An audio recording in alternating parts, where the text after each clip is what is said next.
Welcome to the England Rugby Pod.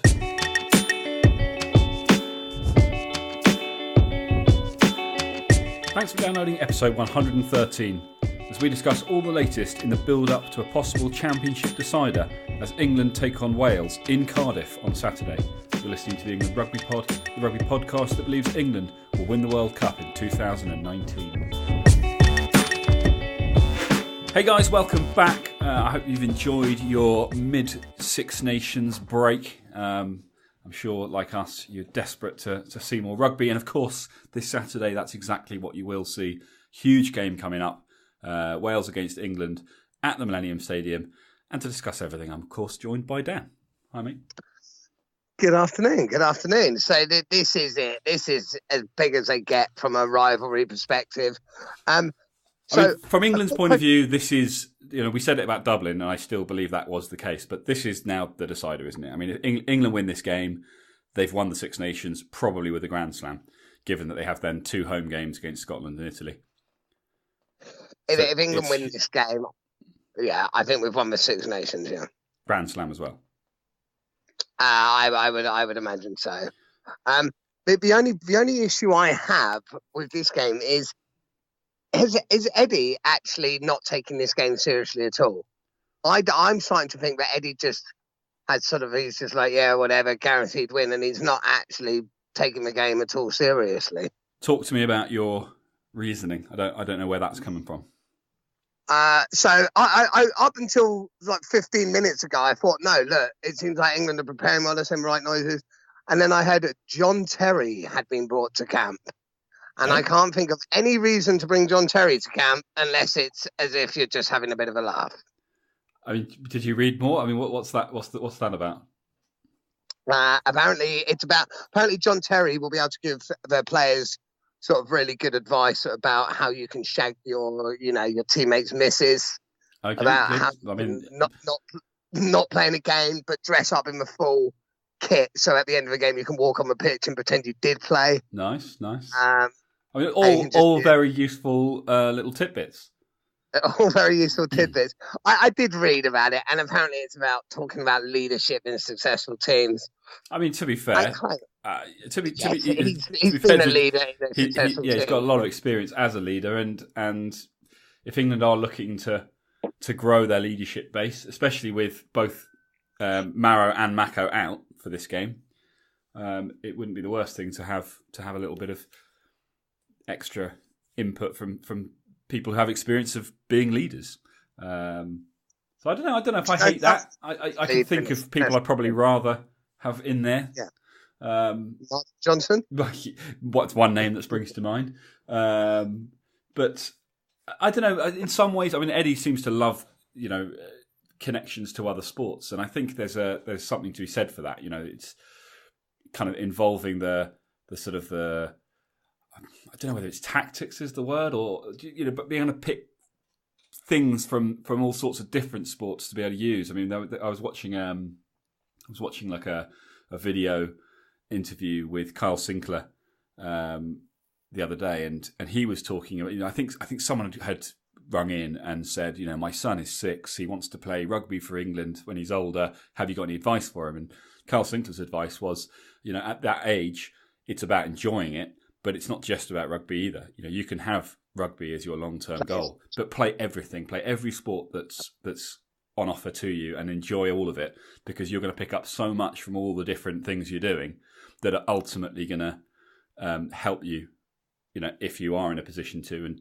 still want to make a career in rugby, which was something that he did. And, given where he is now, fair play. So I get that. The difference is the guys out on the pitch on Saturday, I'm hoping won't be 6-year-olds aspiring to play for England.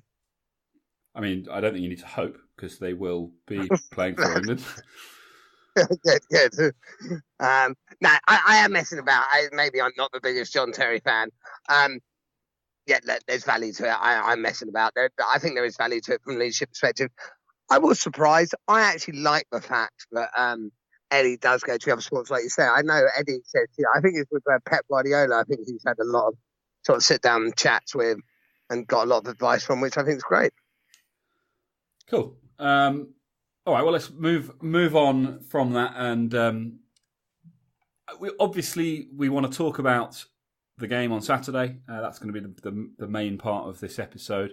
But just before we do, we have had a couple of messages from some of our listeners. So I thought let's go through those. Let's answer any questions that come up, and then we'll move on to the big game. So the first one is from Joe Reed. We have heard from Joe before. And he's referencing episode 112, which was our last episode. And he says, I feel like I need to find other ways to say that this is a great podcast. We have no problem with that, Joe. So this time I'm admitting that the England Rugby Pod Twitter account is the only account for which I have notifications turned on permanently. I'm also very tempted to introduce my Scottish physics teacher to this amazing pod. I'm sure he'd very much enjoy it. Wink, wink. So yeah, that's great. And obviously anyone else who, like Joe, would like to hear what we have to say on Twitter, just head over there and find it at England Rugby Pod. Same on Facebook. Anyway, he goes on to say, I have to write this in brackets because the last time I discussed Farrell getting injured without brackets with somebody, he had to undergo surgery. So I'm not risking it. I agree that Mako is a bigger loss than Marrow due to the strength in their respective positions. I think that's a great analysis from you both. Thank you very much. And I'd just like to suggest that we offer Billy our congratulations on not being the injured Vunipola brother. I'd quite like to know what first choice injury you think would cause the biggest problem for the squad. In other words, which player is least expendable? Wow, good question. So he says more, but I'll come on to it and give his answer once we've talked about that, because I think that's a good little segue to discuss that, because I think that's a good question. And I guess my initial reaction would be to say Owen Farrell. You've got to go there initially, right? But then I think about it. I'm like, okay, is Owen Farrell replaceable? Well, we don't want to replace him, just like we don't want to replace Maro Itoje. With Maro Itoje there, that we have cover, and we're happy with who he slot in there. Now, Farrell goes. I imagine they slot George Ford straight into fly half and continue doing what they're doing. That would be my assumption. So let's think. I mean, are there positions? I mean, Billy gets replaced by Nathan Hughes. Is that a bigger loss than Farrell getting replaced by George Ford? So there's another one that I'm thinking. Last year, and I'm not putting this, when we lost Ben Youngs, that seemed to have quite a big impact. Yeah, and the way he's been playing. And Care isn't in the squad, so it would be bringing in someone. And Ben Young's been playing brilliantly, and it'd be bringing in someone very, very new. and as weird as it sounds to say it now, just because he's a bit weird himself, Johnny May. We have such depth on the wing. The fact we're even discussing he's replaceable for sure. Well, it highlights how good he is, but he's replaceable, of course, in terms of we have great options to bring in. But he's been one of the most valuable players, I think, for England. Certainly in the last two games of this Six Nations, and we'll see whether or not that continues on Saturday.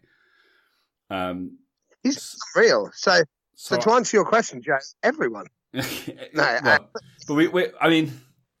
I think it is Owen Farrell, because I just think he, with the kicking and his reading of the game and his kind of mentality and just how kind of awesome he is. I mean, he is the Johnny Wilkinson of this group. What Johnny was back in 2003. That's what Owen Farrell is to this group, and I feel like Johnny was just as irreplaceable back then. So I think I am going Owen Farrell.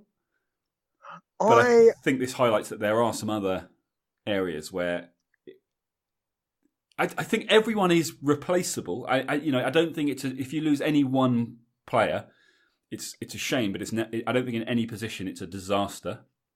Maybe Curry at the moment, because Underhill isn't available, would be a pretty big loss. Yeah, for an out seven to do what he does. I think overall, with everything in mind, bearing in mind Dylan Hartley's injured, so without say if you lost Farrell, you've also lost your second captain or your other captain. Yeah. So if you take all that into consideration, it's got to be. I think Farrell is probably. But there's a lot of players. There's a lot of losses, but it's a weird one, isn't it? Because it's like there's lots of players where we feel it would be not disastrous, but it would be a massive loss. and yet all of them, there is someone very good who can replace them, which is a nice position to be in. Very nice. Interesting. I mean, Okay, well, Daily. yeah. So Joe goes on. Yeah, you might have gathered by now, I'm a huge Owen Farrell fan, so to me, he is the player we can least afford to lose. So thinking along the same lines as us. And then obviously he wants to know our thoughts. Well, you've got them now. He says, on Wales, Wales' high ball threat. Maybe Daly isn't as good as Brown under the high ball, but maybe you've forgotten that we have Johnny May. Possessed by a chicken or otherwise, he seems to have an ever-growing range of insane skills, and I think he's shown to be more than suitable to assist Daly, if not necessarily when needed. If not necessarily when needed.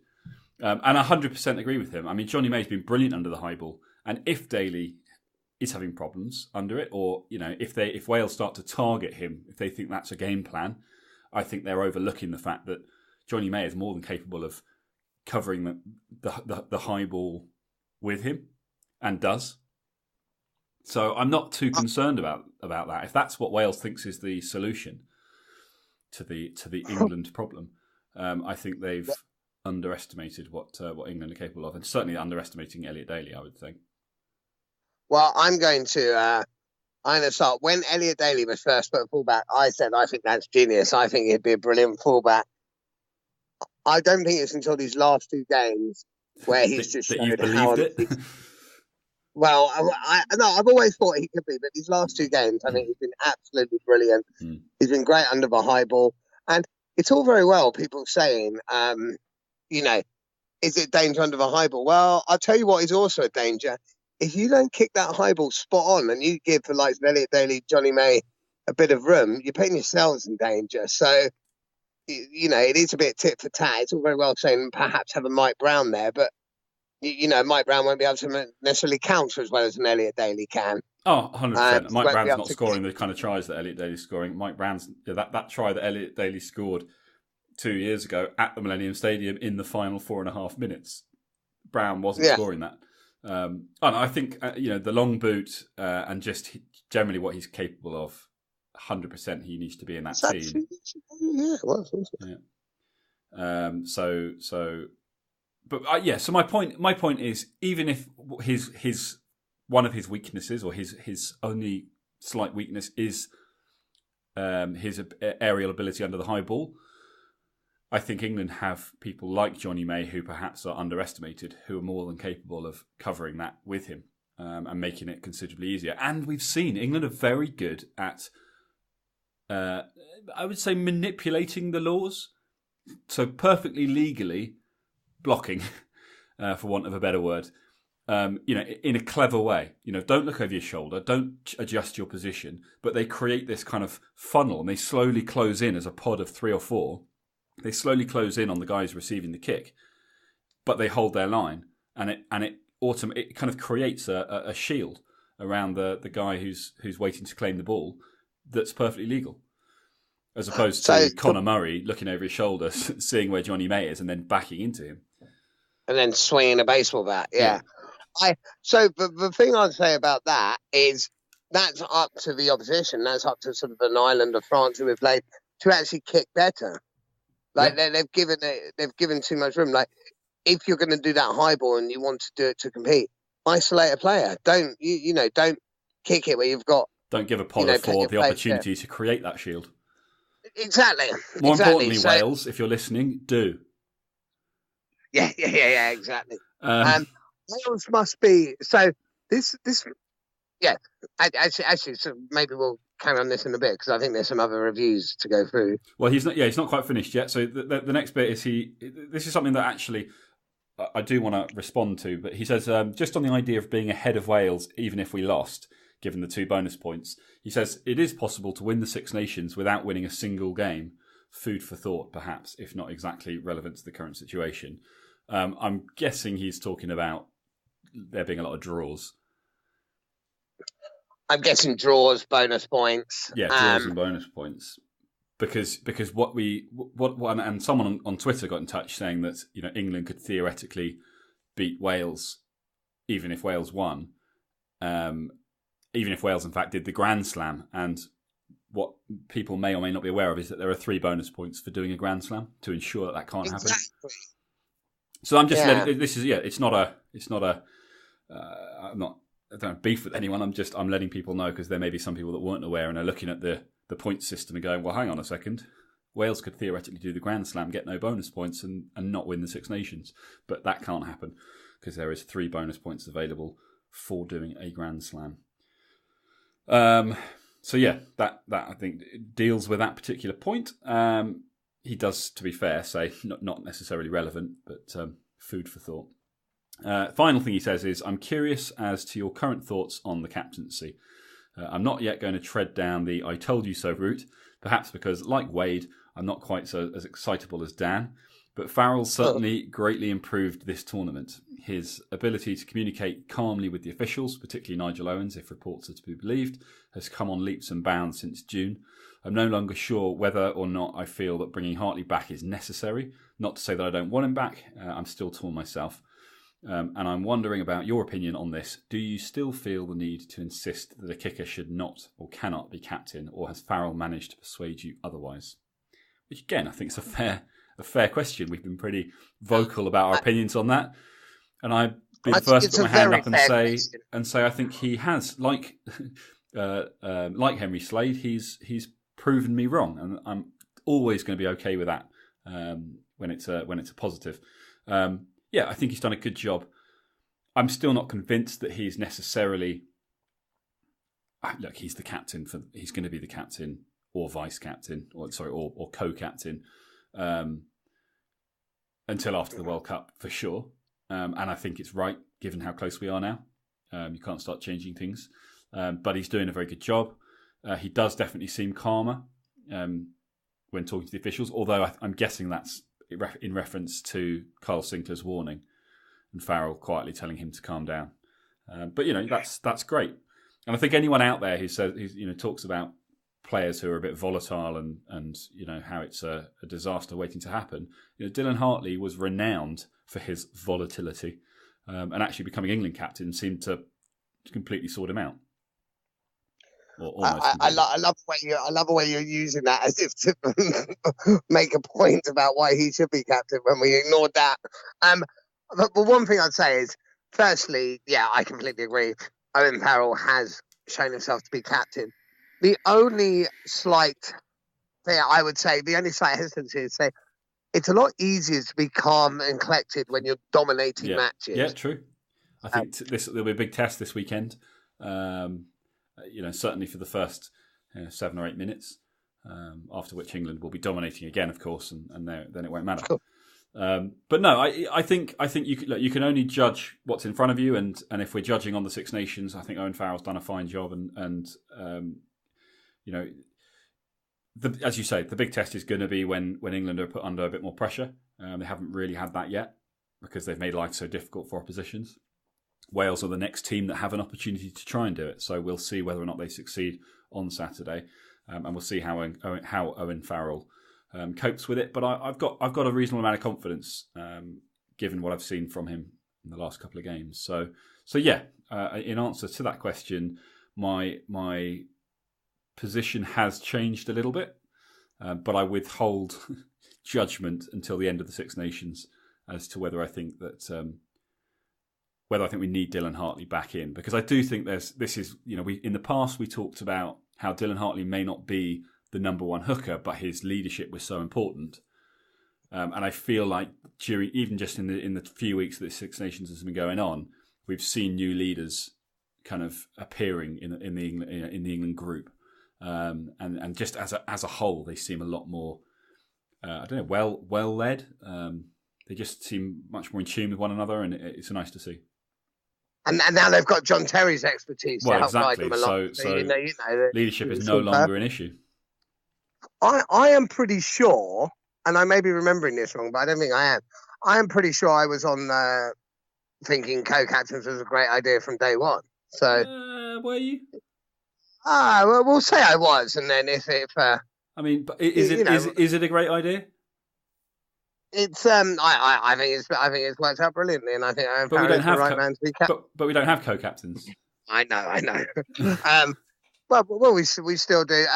the good thing about it, about having these co-captains, and the good thing about the way Owen Farrell's played is, yes, it'd be nice to, in some ways, have Dylan Hartley back, but we don't have to bring him back. You know, he now has to come back based upon playing. Oh, 100%. But this is my point. This is kind of what I'm saying, is that in the past we've almost given him a few extra points because his leadership was so valuable to the England setup, and we've kind of said, look, he's a great player.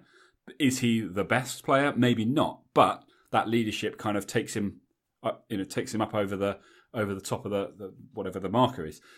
Now that his leadership is not necessarily as vital as we previously thought it was, has that put him into second or even third place? Because that's the big thing, isn't it? Like, do you bring Dylan Hartley? I mean, if you bring Dylan Hartley back, you're going back to the co-captaincy. It would be too weird to say, great job over the last couple of years, but you're still playing, but Owen's taken your spot as captain. So you'd have to go back to co-captaincy if bringing him back. And if you brought him back and put him on the bench, it would kind of be a bit weird to have a co-captain on the bench. So I almost feel like he's either back in and starting or he's third choice. And you've got Cowan Dickey and, probably on the bench. I don't think it matters. I think it'll be based. I don't mind either way. He's not going to be back. I would be surprised. Did you manage to get them out?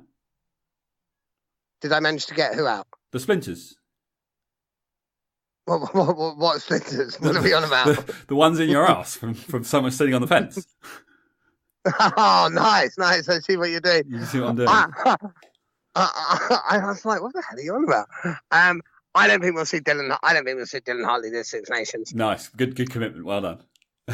I don't think he's earned his place back yet. I think Jamie George has been great. Cowan Dickey has done nothing wrong. He hasn't had a chance to do anything good or bad, I don't think, in fairness. No, I mean, that's the test. He needs an opportunity. We'll see how much time he gets in the game on Saturday and whether or not he gets an opportunity to shine. Because he was also, in the video interview that I watched with Kyle Sinclair, Cowan Dickey was the other guy being interviewed, and he's obviously talking about how he's keen to get his chance, and he's just glad to be able to do anything. But it was clear that he's conscious, and everyone's conscious that he hasn't had a huge amount of game time. And the way that England have been playing, it seems that Eddie's not in any rush to take players off. So that we'll see whether or not that changes on Saturday. Anyway, let's move on because we've got a couple of others to get through before we go on to talking about the game specifically. So your old mate Wesley Tonks, he normally chats to you on Facebook, I think, doesn't he?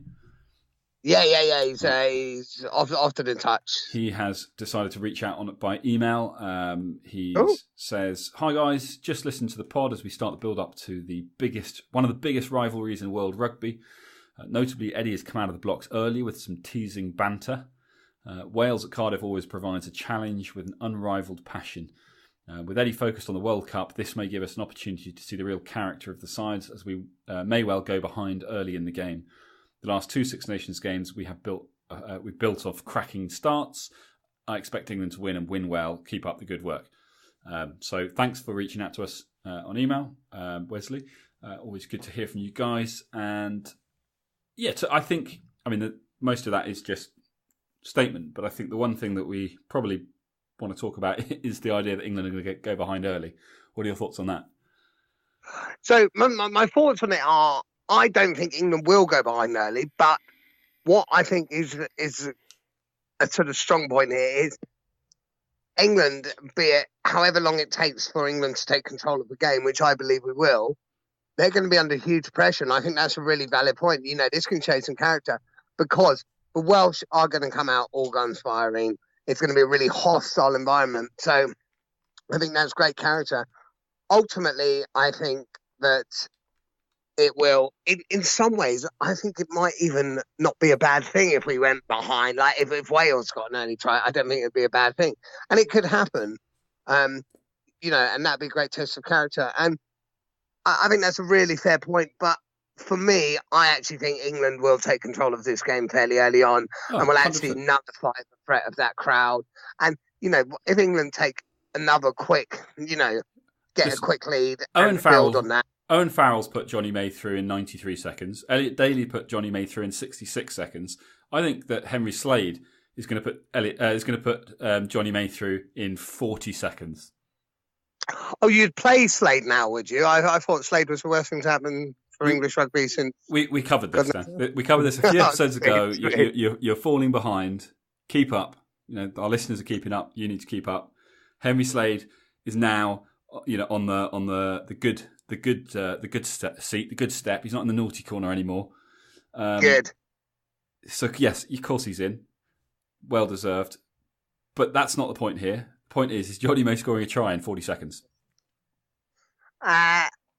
Well, it'll have to be. If not, basically, Here's Johnny Mason. England kick off, right? England kick off. They retrieve the ball with a kind of leap and a tap back. A quick pass inside. Tuolagi's picking it up, right? He's crashing through one man. He's offloading to Farrell, who's popping to Henry Slade, who's putting the ball through, and Johnny May's getting on the end of it. Boom. Seen it. You heard it here first, people. But yeah, no, I joking aside, I think England will continue having a strong start. It's not about necessarily scoring early. Obviously, it's great when that happens, but I think they'll be putting pressure on Wales from the word go. I think they've got something going now in terms of the way that they're playing the game. And they've seen they've seen how valuable it is. So I can't see them letting up. And I think the great thing is it puts Wales in a mindset where they're coming out onto the pitch going, right, we need to make sure they don't get a quick start. And I don't think that's how you can approach a game. If you go into the game with your first thought being, how do we stop them from doing what they want to do, you're immediately playing into the opposition's hands. And you're immediately kind of focusing on damage limitation. But we said this about the French. We said when the French picked their team, we said we felt like it was a team picked to try and stop England rather than a team picked on how to win. And yeah, if Wales, I just basically repeating what you say, but no, I completely agree with your point. Yeah, I think Wales will do it. I think teams at the moment are going to be looking at England and how they've performed in these last two games, and they're going to be saying, how do we stop them from doing that to us? And it's a great position to be in because it's the position that the All Blacks have been in for years, which is where teams go up against them and they don't really go, right, how do we beat the All Blacks? They want to beat the All Blacks, but they first and foremost want to not let the All Blacks beat them. And I think England are starting to create that situation for themselves where other teams are going, right, we need to not lose. So what do we do to stop them doing what they're doing? Which just gives England the freedom to try different things. And, if we've seen a couple of different kind of game plans. If they have another one or another couple of game plans up their sleeve, teams are constantly guessing. And that's a great position to be in. I was listening to some other podcasts this week. One was a Welsh podcast talking about this game specifically. And there was a lot of chat about how Wales can, how Wales need to put England under pressure. And they need to not let them get the quick ball and they need to be in their face. And because England are a different team when they don't have quick ball. Now, I'm sure that's true, but I think if you're going into the game going, how do we stop England from having quick ball rather than how do we get quick ball? But I think that's important. No, I do think that's important. I do think being able to say how do you stop England getting quick ball, because I do think that's and everyone goes in like England did that with Ireland and everyone will do that to an extent. But equally, you need to go in with the attitude that, how can we win this game? It's not all about... But to win the game, sometimes you have to stop teams doing things they're good at. 100%. But I think, England have shown that with confidence, the confidence kind of creates the opportunities. Having confidence... Not just confidence when you turn up on the pitch and being really fired up, but the confidence in your game plan and the belief that your game plan is good enough to win the game and hopefully win it well. And having those plan Bs and plan Cs so that you can react on the pitch, because like all the professional players say when they're interviewed, you go onto the pitch with a plan, but the minute the ball's kicked off, that plan goes out the window. So, as long as England can kind of replicate as much of that game plan as possible, with a view to being able to change tact as and when they need to. If they start with the game plan being the kicking game that they had against France, and Wales have a solution for it, then they need something else, because the only way Wales have a solution for it is if they have cover. We talked about this last week, and extra cover. And if they've got extra cover, then there are people missing from somewhere else on the field in order to be that cover. So it's about take advantage of that space. And I think in Farrell, and this is another reason going back to that point about who would be the biggest loss. I think actually it's Farrell's the guy that needs to spot those opportunities. He has people around him who can do it too, in the likes of Henry Slade, Elliot Daly, and obviously Ben Youngs. But I think it's Farrell controlling the game plan and going, now's a good time to attack, with the high ball. Now's a good time to punch holes in the midfield. Now's a good time to put it back into to the forwards and let them rumble it up. Whatever it might be, I think he controls that, and he determines what England are doing. And I think if he's firing, then England are firing. And I think that's a good point, because at times, in all honesty, the French back three positional play was embarrassing at times. I don't think we'll get that from Wales. So, like you say, I think it will be up to the likes of Farrell, Young, Slade, Daly, whoever, to spot those opportunities. Whereas against the French, you didn't really have to spot them. You kind of knew that if you kick it through, one of the back three will probably be out of position. But I don't think the Welsh will do that. Right. I'm going to move on to the final email that we got. This is from Tom Fossell, I think it is. We have heard from him before. We probably had the same debate about his name last time. I don't think it's Fossil. I think it's Fossell. Tom Fossell. He says, lads, I understand the excitement about England's recent success, even more so by the streak of Wales' poor performances of late, but I hope you were touching wood for the entirety of last week's episode. If you weren't, you will be the ones to blame when England are thumped in Cardiff in a week. Firstly, Tom, England not getting thumped by Cardiff. Secondly, fair point. I'm going to touch wood right now. Dan, do the same, please. I've been touching it all week, man. Very good. No, you're right. We perhaps got quite carried away. But I think that's because England are creating this confidence in their supporters with their performances. It's not, they didn't just have a lucky win or it wasn't just down to poor performances. I mean, yeah, France were average. Ireland weren't. They've shown that they know what they're doing, and it's a great feeling for as a supporter to watch it. And I am full of confidence. I genuinely believe that this team is capable of not just winning, but winning well anywhere and against anyone. Yeah. So I will touch wood for you, Tom. But I genuinely believe that that what we said last week and what we will no doubt say a little later on is how things are going to be. Anyway, he goes on to say, all of that aside, I'm very excited to see England take on Wales, as I'm pretty tired of reading about how good Wales are since they beat South Africa. Cough, which we did as well, by the way. Cough. Something I was a little confused about, though. I could be wrong, but I've never really known George North to be particularly good under the high ball. Won't our kicking game work the same against Wales as it did against Ireland?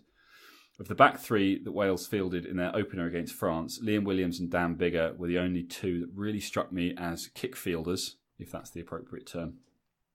Finally, says the big area of the game that worries me now is the breakdown. In the opening match against Ireland, both Mako and Maro were instrumental in slowing Conor Murray's ball down and preventing Ireland from getting on the front foot. While we still have Tom Curry and Wilson to lean on in those regards, neither Ben Moon nor Courtney Lawes strike me as much of a breakdown specialist, the former being more an offensive player and the latter being, as Dan described him last year, a boom man. Do you remember saying that? I don't, but I'll stick by it. I'm not even sure what that means. I don't know either, but it sounds good. What are your thoughts on this? Do we bring in Joe Launchbury for either of the other two, awesome foursome, in order to up our presence in the breakdown, or will the ever wily Eddie come up with some other way to slow down Wales ball? I'm much like you both, where I'm by no means an expert, so I could be completely out of line, as you say, but this is just what I see from watching England. Cheers, fellas. Tom Fossell. P.S. The thought of Manu running Gareth Anscombe and whichever pussy they put it inside centre is the reason I'm going to pay the premium to watch the game live. I don't get why I also said that, but that was what I think I've said. Yeah. I don't know, that really tickled me. I don't know why. I like it. It's good. Anyway, let's answer his questions. Yes, for Welsh 12 will be a pussy. Yeah, I agree. I don't think that was even a question; it was a statement. Right. Yeah. So the question is Eddie coming up with some other plan, or in terms of the breakdown? Let's go to that first. Courtney Laws and Ben Moon versus Mako and Maro Itoje, and the impact that's going to have on the breakdown. I think he's right. They are different. They're very different players. Yeah, he is right. And losing Mako and Maro Itoje have a breakdown around the ruck sort of defensively is actually two of our biggest players in that area. So, I mean, I guess the question is, when you talk about effectiveness around the breakdown, are you talking about the guys that are going in and trying to steal the ball? Because if you are, I actually think that Tom Curry is probably one of our key people who do that. But so's Maro. But I see. Actually, I think Mako and Maro, I think what they did well was slow the ball down. It was almost like they were targeting different areas. They weren't going for the ball. They were actually targeting slowing Ireland down. And I think that's coachable. I think that's the sort of thing that Eddie's going to go, right, in that game, they were given that job. We just have to change tack slightly. And so now we're giving that job to two others. So I don't think Courtney Laws will do that. I think he's too useful as an offensive player, as a boom man. So I think I suspect he talks about, will Eddie come up with something wily? I think in terms of I think there will be a couple of players who are almost given the responsibility to do those to do those roles, and they will be the specialists on the field, if you like. Where at every breakdown, their job is to target whatever it is they need to target to slow down Wales, and I don't think it'll be a problem switching that role. That's not to say I don't think either of those or both of those, in fact, are big losses. But I think from that respect, I think we're okay. Yeah, I agree. Look, Mako and Maro, two genuine world-class players, like two of the best in the world at their position. Mako probably is the best in the world at his position, and Maro is probably in the top three. So they're two huge losses, but we have some really good strength in depth. And like you say, I think maybe other players will be tasked with, right, we haven't got Mako this week or Maro this week to do that work. So actually, I'm going to put the responsibility on you, and that's sort of more of a leadership perspective. Yes, you lose something in those two, but I don't think we need to change our game plan because of it. I mean, this is probably a good place to kind of slide into talking about the game, because one of the questions he asks is, do you bring in Joe Launchbury for one of the other two, so either George Cruz or Courtney, I guess as a starter, and have the other one come off the bench? And perhaps you do. I don't. So we spoke about this, didn't we? We spoke about this last time, and I think we both said we'd quite like to see Joe Launchbury come in. I don't think he will. I don't think he will start. I think he will start with Courtney and Cruz. But it's a good point. I would see Joe Launchbury start, but I don't think he will. On the one hand, it's it kind of the idea of Courtney Laws coming in and being just giving you adding that sort of extra aggression for the last 20 minutes, a real impact player. That sounds awesome. But equally, the way England have played in the first two games and the way we want them to keep playing with this kind of aggression right off the bat, I almost feel like I want to see that from the off. And that in Launchbury, you have a solid replacement to come on at whatever point it's needed. Whether that's because Courtney Laws has worked his arse off and he's absolutely spent, or whether it's because one of the two are perhaps not quite getting it right, or Wales are dealing with them too well. You want to change things up.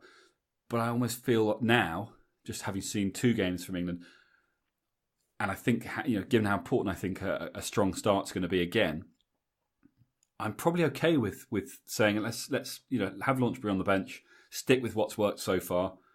There's no real need to change unless you're coming up with a totally different game plan, which I don't think they will.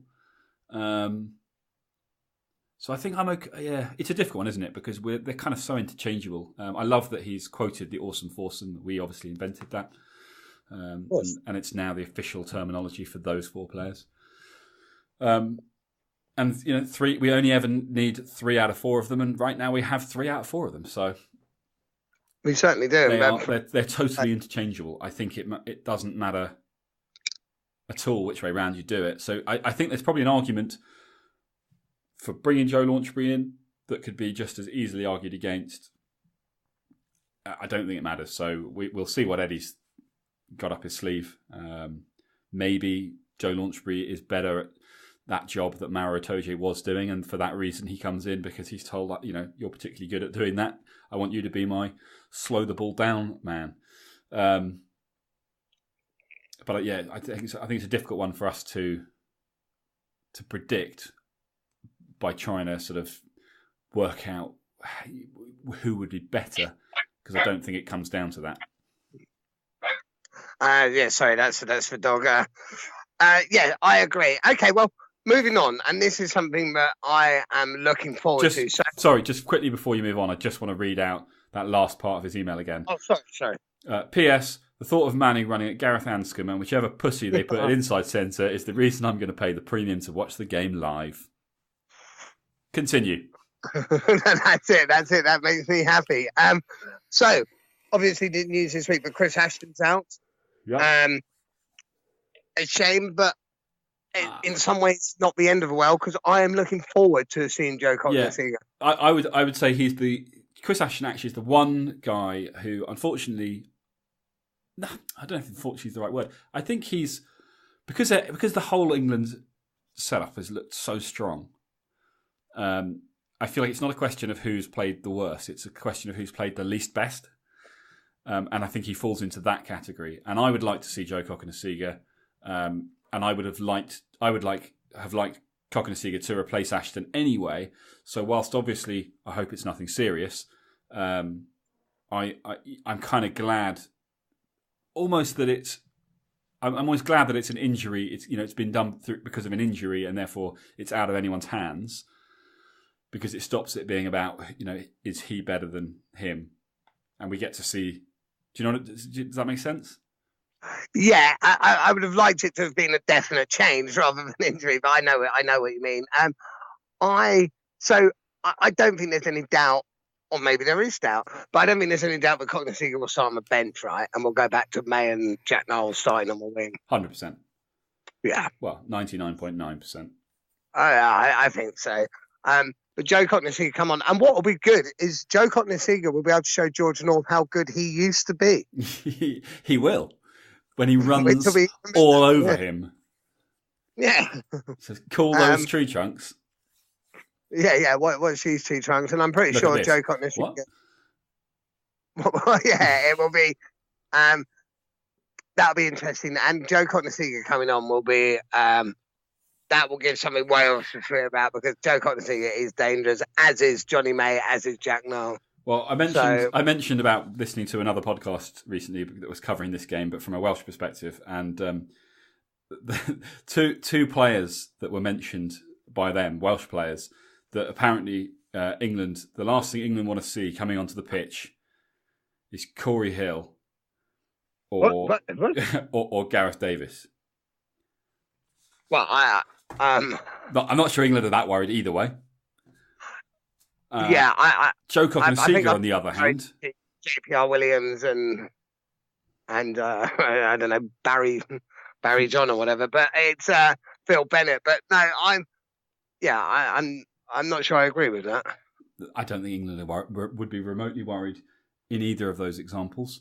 However, Joe Cokanasiga coming on the wing, potentially against a George North, George North is very mixed at the moment, isn't he? Like, he gets picked almost on his past reputation, and he can be awesome, but he can also be quite average. And these guys that I listened to, they talked about it as well, and they were saying, he's one of those players where if he gets a good start and he gets a bit of confidence early, he can be destructive. But I do agree with that. But equally, if he gets a poor start, if Johnny May embarrasses him by doing him on the outside or something, he can find himself under a lot of pressure. And if he's struggling with the high ball as well, and given how accurate England's kicking's been, I think England could put him under a lot of pressure. So he could end up being a weakness for Wales. Yeah, he could. I hadn't even looked at it as a threat or anything. I've just looked at it as, I don't think it matters who they play. Yeah, he can be a great player. He might have a great day. He might not. But I don't think that changes the way we play. I don't think it changes that much of a difference with regards to the result.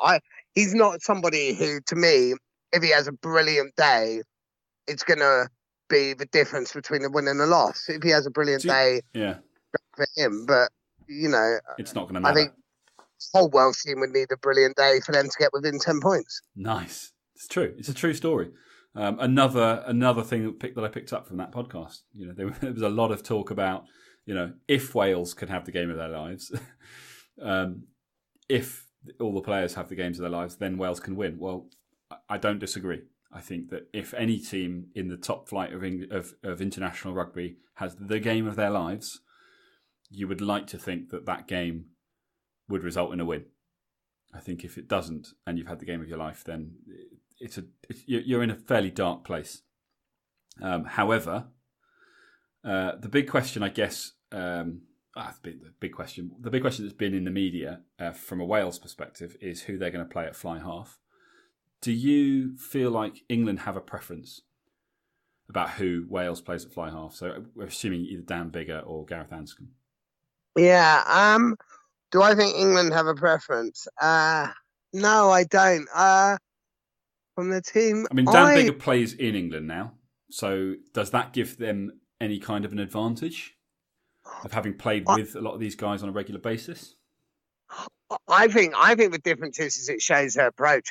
I would be more personally, and I'm using the word worry very loosely here, I would be more worried to see Anscombe start at 10 than I would Dan Biggar. Okay. If Dan Biggar starts at 10, I think it's more of a conservative game plan. If it's Anscombe, I think they're saying, let's have a go at them. But then when Biggar comes on, Biggar can really come on and stabilise the ship. But I don't think it matters a huge amount. Who would you rather see? I'd rather...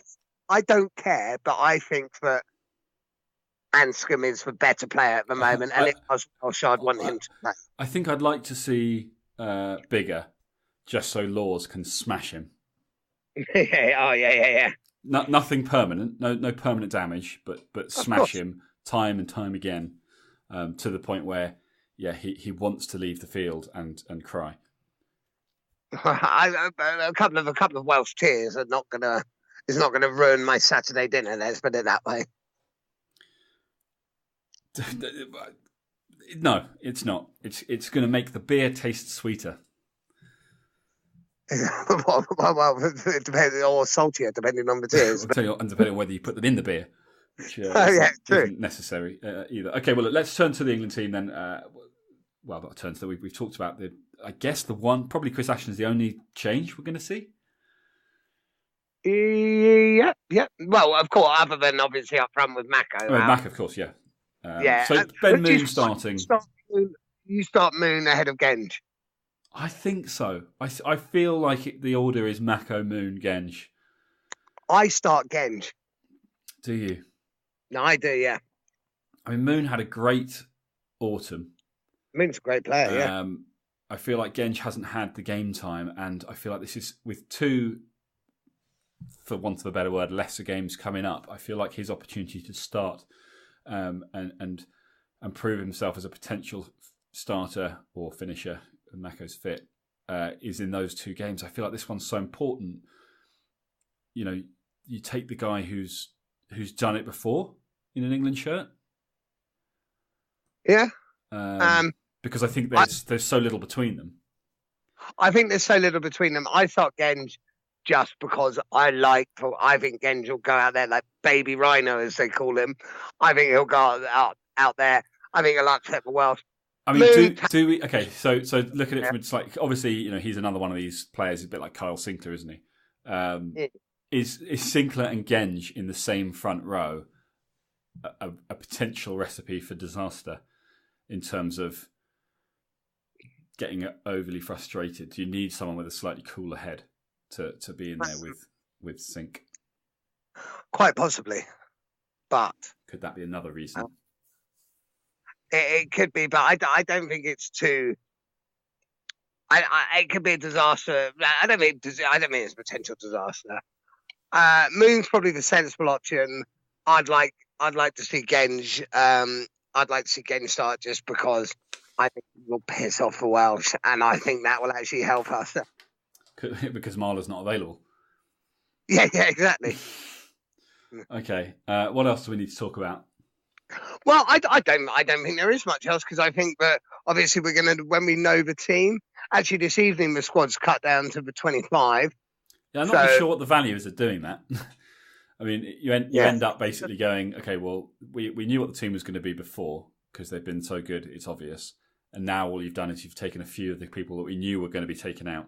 You've taken them out officially, but your whole you're keeping people guessing. I don't know what the value is of doing it.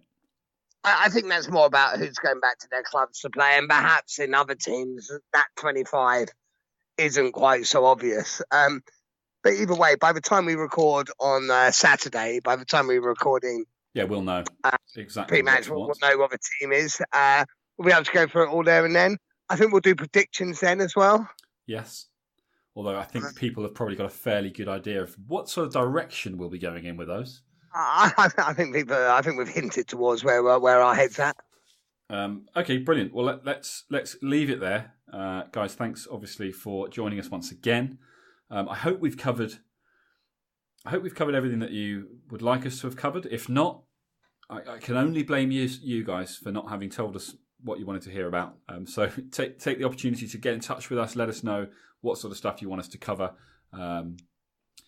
We will do our best then to make sure we're always on point. And obviously we love hearing from you guys, and we'll if you've got questions, things, we'll read them out and do our best to answer them with our immense knowledge of international rugby. But until next time, keep listening. Share us with all your friends and family, of course. As we've said before, that's how we get noticed, and the reviews are key. So if you've got 5 minutes, we'd really appreciate you to pop over to iTunes, drop us a rating, drop us a review, and let us know what you think. And we will catch you on Saturday morning for the biggest game since Dublin. We will. See you soon, guys.